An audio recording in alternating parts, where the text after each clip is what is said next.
Et on revient sur cette crise dans la filière aéronautique. Jean-Michel Seignéré est avec nous, PDG du groupe Seignéré, spécialiste dans la sous-traitance aérodynamique. Bonjour. Oui, bonjour Jean-Michel Seignéré.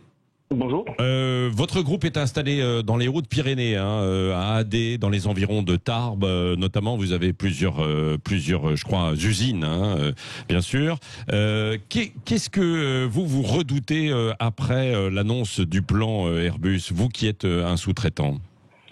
L'annonce du plan Airbus, finalement, c'est le début de la conséquence de la diminution des cadences liées à l'arrêt quasiment complet du trafic international. Oui. Donc si Airbus aujourd'hui dit, et je pense que c'est vrai, qu'il joue une partie de sa survie, on peut comprendre que pour les sous-traitants de rang 2 ou de rang 3, c'est totalement dramatique.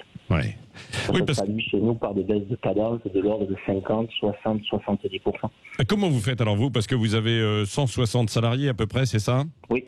Mais comment vous faites? Est-ce que vous avez diminué? Alors, il y a eu du chômage partiel ou pas? Alors aujourd'hui, on utilise bien sûr le dispositif de chômage partiel négocié avec notre comité d'entreprise à hauteur de 50%, tant sur les salariés que sur les cadres et les dirigeants. On est en train de regarder, d'étudier les nouveaux dispositifs de chômage partiel longue durée. Et à l'issue de ce que nous allons également proposer donc à notre comité d'entreprise, puisque tout ce que nous faisons, et on y tient, est totalement discuté et négocié avec les représentants du personnel qui ont dans cette affaire-là un rôle important à jouer. Mais on comprend bien que quand on a nos commandes qui chutent de 40, 50, 60% et que c'est dans une durée que l'on ne maîtrise pas, parce qu'aujourd'hui on maîtrise la profondeur de la crise, on n'en mesure pas la durée. Ouais. Et tout l'enjeu est là. Ouais.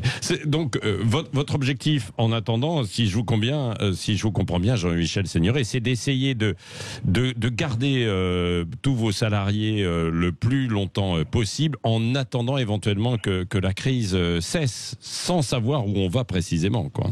C'est ça. L'objectif pour nous, comme je pense pour tous les acteurs de la filière, c'est de tenir en attendant des jours meilleurs, puisqu'en fait personne ne remet aujourd'hui en cause ni le secteur ni le modèle avion pour se déplacer.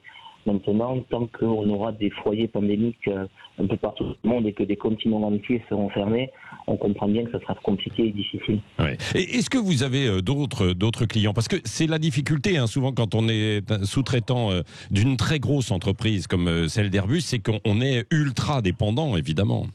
Alors on est ultra dépendant d'Airbus, on travaille un petit peu avec Dassault, dont les volumes d'affaires restent aujourd'hui très très bas encore. Oui. Après, on a lancé des sujets de diversification dès le mois de mars, parce qu'on a compris que la chose serait violente et profonde.